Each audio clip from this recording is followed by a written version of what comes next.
స్వర్గంలో 3 అల్లరిగుడ్లు పుట్టాయి. అవి ఉన్న చోట ఉండకుండా పొర్లుకుంటూ భూమి మీదకు వచ్చేశాయి.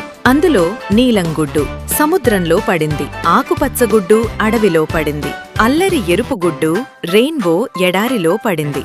ఉన్నట్టుండి కొన్ని రోజులకి నీలంగుడ్డులో నుంచి ఒక బ్లూ పాండా, ఆకుపచ్చగుడ్డులో నుండి ఒక గ్రీన్ పాండా మరియు ఎర్రటి గుడ్డులో నుండి రెడ్ పాండా వచ్చాయి.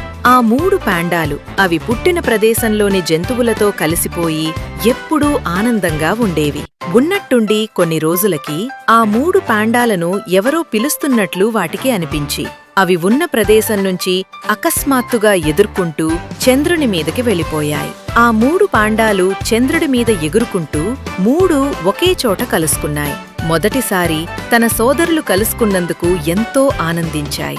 ఆ 3 పాండాలు ఒకచోట కలవగానే ఉన్నట్టుండి చంద్రుడిలో నుంచి ఒక కాంతి వచ్చి వాటిని దైవిక పాండాలుగా మార్చేసింది. ఆ 3 దైవిక పాండాలు చంద్రుని మీద నుండి స్వర్గానికి బయల్దేరాయి. ఆ 3 పాండాలు స్వర్గానికి చేరాక లోకాల్ని పాలించడం మొదలుపెట్టాయి. ఆ బ్లూ పాండా వాటికి రాజుగా మారింది.